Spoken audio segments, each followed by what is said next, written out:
حضور صلی اللہ تعالی علیہ وآلہ وسلم کی تخلیق مبارک، یعنی ایک ہے حضور علیہ الصلوۃ والسلام کی پیدائش ولادت، اور ایک ہے حضور علیہ الصلوۃ والسلام کی تخلیق، جب اللہ نے آپ کو تخلیق فرمایا، اور بعد میں سارے نبی جب تشریف لے کے آ گئے تو اینڈ پر حضور پاک کی ولادت ہوئی اور حضور کی پیدائش ہوئی اور دنیا میں تشریف لائے۔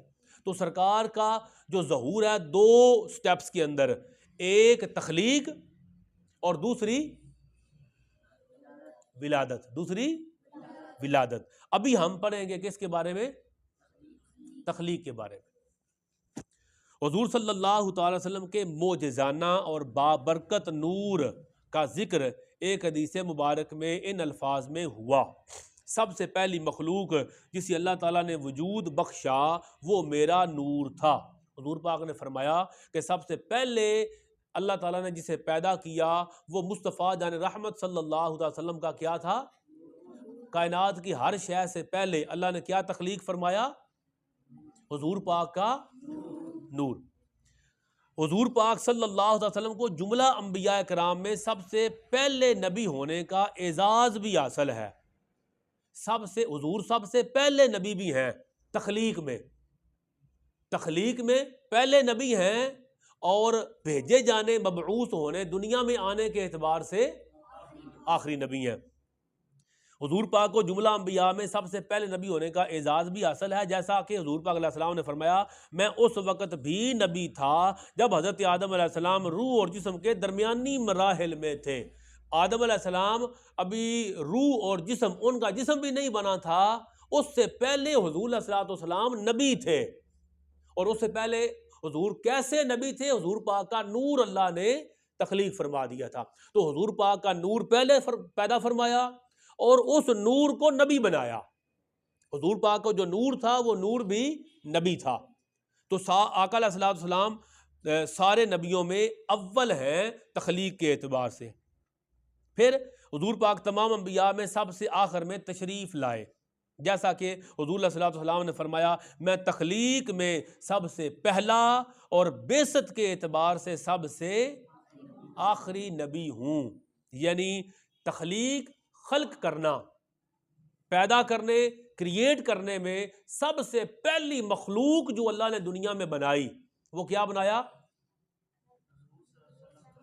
حضور علیہ الصلوۃ والسلام کا حضور علیہ السلام کا نور کائنات کی پہلی تخلیق ہے، سب سے پہلے۔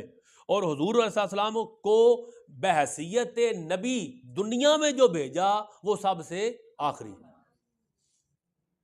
آپ نے ارشاد فرمایا میں خاتم النبیین ہوں، یعنی سب سے آخری نبی ہوں، اور میرے بعد کوئی نبی اور رسول مبعوث نہیں ہوگا۔ حضور پاک کے بعد اب قیامت تک کوئی نیا نبی، کوئی نیا رسول نہیں آئے گا۔ حضور پاک نے مزید وضاحت فرمائی کہ میری بعثت کے بعد انبیاء و رسول کی بعثت کے سلسلہ کی تکمیل اور خاتمہ کر دیا گیا۔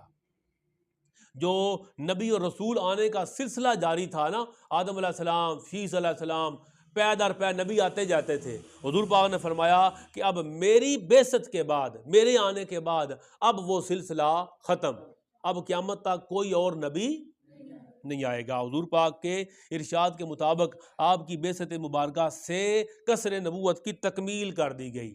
قصر کہتے ہیں نا، قصر نبوت محل، جو یعنی ایک مثال دی نا کہ اگر آپ ایک نبوت کو ایک محل کی شکل دیں نا تو اس محل کے اندر سارے نبیوں کی ایک ایک اینٹ آتی گئی تو محل مکمل ہو گیا۔ حضور علیہ السلام فرماتے ہیں اس میں ایک ہی اینٹ باقی رہ گئی تھی میری، مصطفیٰ پاک صلی اللہ علیہ وسلم کی۔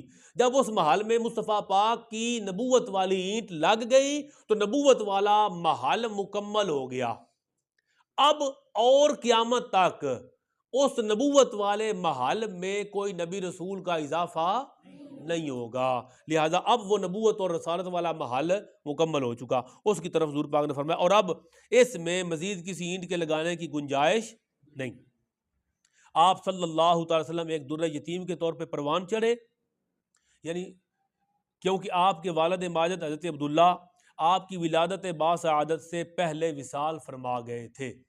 حضور صلی اللہ علیہ وسلم کے پیدا ہونے سے پہلے ہی آپ کے ابا جان کا وصال، اور آپ کی والدہ ماجدہ حضرت آمنہ بھی آپ کی کم سنی میں وصال فرما گئی. حضور پاک کی چھوٹی عمر تھی جس وقت آپ کی امی جان بھی وصال فرما گئی. اب دوسرا عنوان ہے، یہ پہلا ہو گیا عنوان تخلیق کا. کیا؟ اچھا، اس میں آپ نے جب جا کے پڑھنا ہے نا، اس کو پورا فوکس کر کے جب غور سے پڑھیں گے نا اس اتنے حصے کو، اس میں سے کوئی چیز آپ نے اپنے ذہن میں بٹھانی ہے. جیسے سکول سبق نہیں سناتے رٹا لگا کے، اس طرح نہیں کرنا. سکول والا رٹا نہیں لگانا، غور کرنا ہے کہ اس میں باتیں کیا ہو رہی ہیں. باتیں یہ ہو رہی ہیں کہ حضور علیہ الصلوۃ والسلام سب سے پہلی مخلوق ہیں. سب سے پہلے اللہ تعالیٰ نے آپ کے نور کو پیدا فرمایا. پھر پہلے نبی بھی آپ ہی ہیں کہ جب آدم علیہ السلام کی روح اور جسم بن رہا تھا اس سے پہلے حضور پاک نبی بن چکے تھے. تو یہ بات آ گئی. پھر حضور علیہ الصلوۃ والسلام تخلیق میں پہلے ہیں اور دنیا میں تشریف لانے میں آخری نبی ہیں. تو حضور پاک علیہ الصلوۃ والسلام جب آخری نبی بن کے آ گئے تو اب قیامت تک کوئی اور نیا نبی اور رسول. تو یہ دو چار چھ باتیں ہیں، یہ آپ نے ایسے زبانیں یاد کرنی ہیں کہ کسی جگہ پر اپنے چھوٹے بھائی کو، چھوٹی بہن کو، کسی دوست کو، کلاس فیلو کو آپ یہ 4-6 باتیں زبانی بتا سکیں. بتانی چاہیے. جب آپ اس کو بتائیں گے نا، 1-2-3 باتیں آپ اس میں سے بھول جائیں گے. جب بھول جائیں گے تو اس کو تو کون نہ پتا آپ نے کون سی بات آپ بھول گئے. اس کو بتا رہے تھے تو 2-3 باتیں آپ بھول گئے، اسے نہیں پتا، اسے بتا دیا. گھر آ کے آپ دوبارہ پیج پڑھیں گے تو آپ کو پتہ چلے گا کہ میں نے اس کو یہ تو بتایا ہی نہیں کہ حضور علیہ الصلوۃ والسلام آخری نبی ہیں، آپ کے بعد نبی کو نہیں آئے گا. تو دوبارہ جب آپ کسی اور کو بتائیں گے تو اس میں یہ چیز بھی ایڈ ہو جائے گی. تو 2-3 لوگوں کو جب آپ یہ چیز بتا دیں گے، ساری زندگی کے لیے آپ کو یہ چیز دوبارہ بھولے گی. تو اس کو سبق کی طرح یاد نہیں کرنا. جیسے آپ ایک دوسرے کو باتیں سناتے ہیں نا، ویسے اس طریقے سے آپ نے اس چیز کو یاد کرنا ہے. آگے جی حضور صلی اللہ علیہ وسلم کی ولادت باسعادت. ولادت ابتدا سے لے کر آج تک پیدا ہونے والے تمام انسانوں میں حضور پاک صلی اللہ علیہ وسلم ہر حوالے سے کامل اور اکمل ہیں. آپ کی زندگی کا ہر لمحہ، ہر لہجہ ہدایت انسانیت کے لیے اسوہ حسنہ ہے.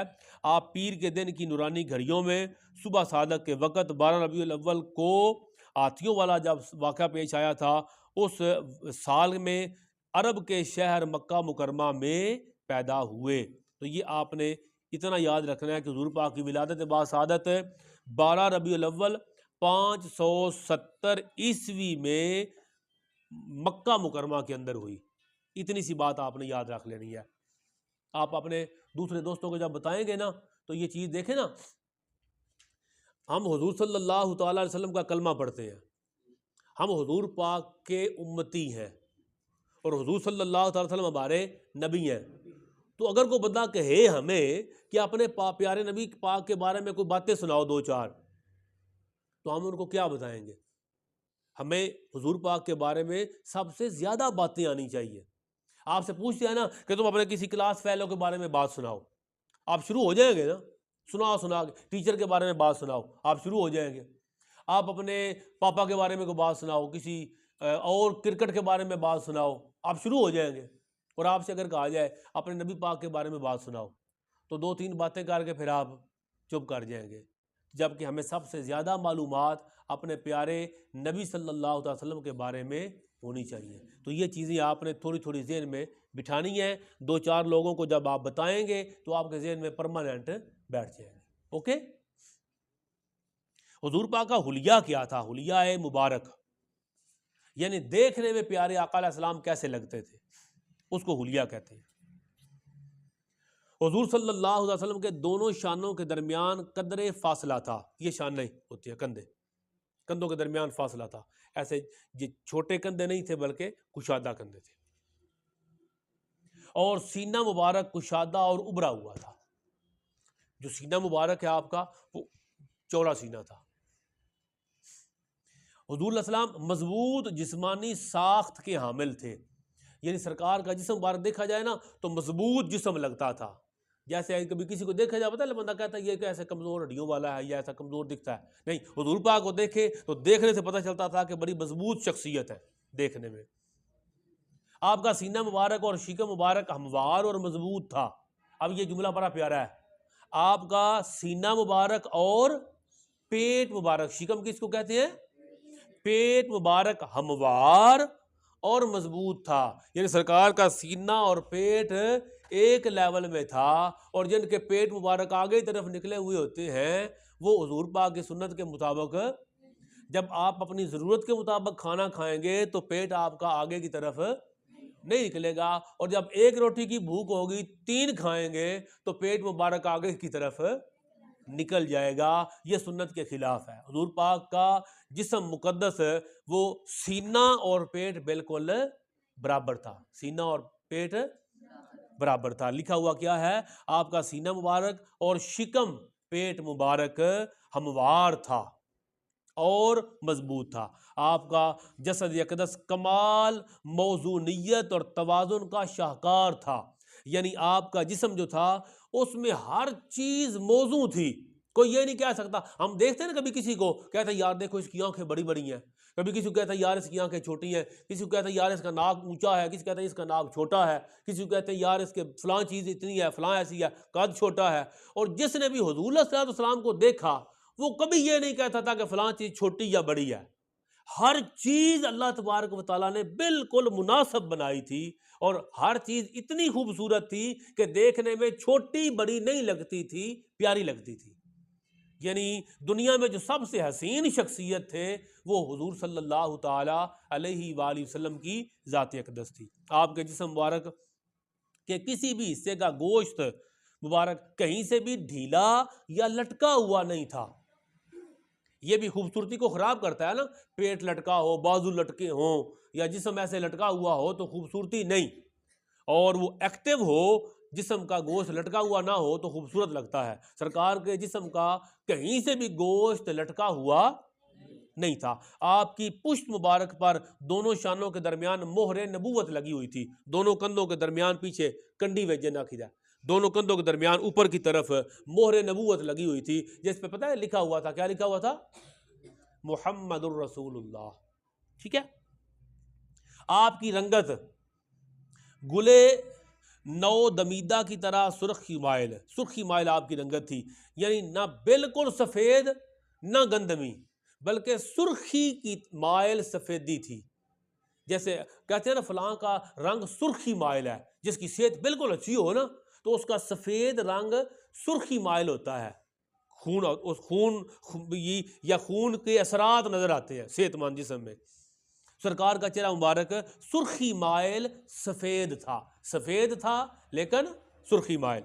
جب آپ اپنے شانہ ہائے مبارکہ سے قمیص ہٹاتے تو آپ کے جسم مبارک کی رنگت خالص چاندنی کی طرح چمکتی تھی۔ حضور پاک کا جسد اندر اتنا پیارا تھا۔ آپ کی گردن مبارک چاندنی کے ستون کی طرح چمکدار تھی، دندان مبارک مکمل سفید اور متوازن تھے، اور ان کے درمیان ہلکا سا خلا تھا۔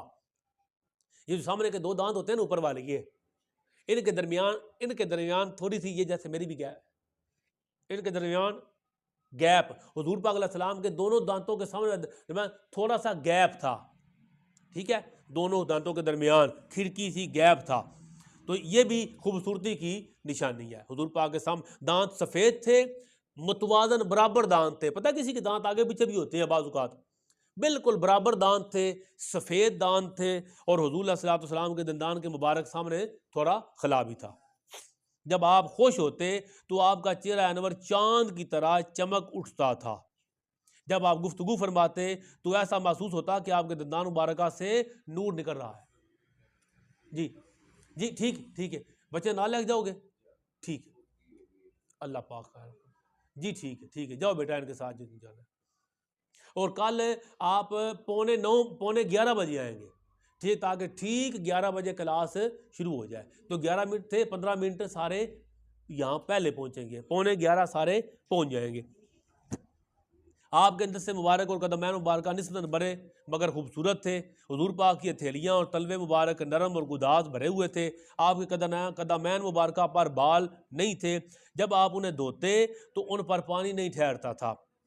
آپ چلتے ہوئے مضبوطی سے قدم اٹھاتے اور جما کر زمین پہ رکھتے تھے، جھک کر اس طرح چلتے کہ یوں لگتا جیسے بلند پہاڑی سے نیچے کی طرف تشریف لا رہے ہیں۔ چلنے میں آپ سے تیز کوئی نہیں تھا، گویا زمین آپ کے لیے لپیٹ دی جاتی۔ آپ کے ساتھ چلنے والے کو ساتھ دینے کے لیے پوری کوشش کرنی پڑتی۔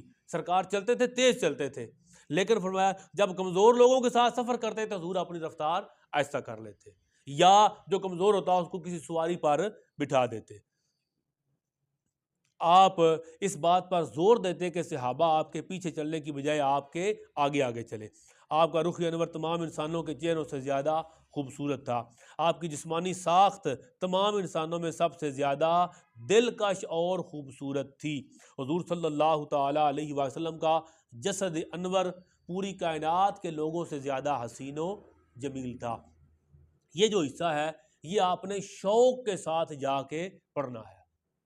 جب آپ ایزی ہوں عشاء کے بعد، مغرب کے بعد، تو اس کتاب کو لیں۔ آج ہم نے چلو ایک ہی صرف لیکچر پڑھا ہے، اس دری ختم کر دیتے ہیں تاکہ تھکاوٹ آپ نہ ہو، اور ٹائم بھی ہو گیا ہے، لیکن اس ایک چیپٹر کو جا کے آپ نے دوبارہ پڑھنا ہے اور بڑے شوق سے پڑھنا ہے۔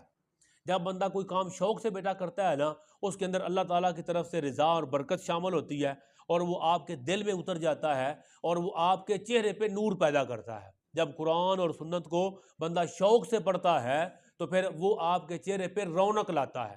کیا لاتا ہے؟ چہرہ خوبصورت لگتا ہے۔ لہذا اس کو آپ نے شوق سے پڑھنا ہے۔ اللہ تبارک و تعالی ہم نے جو کچھ پڑھا ہے اس میں ہمیں عمل کرنے کی توفیق عطا فرمائے، آمین۔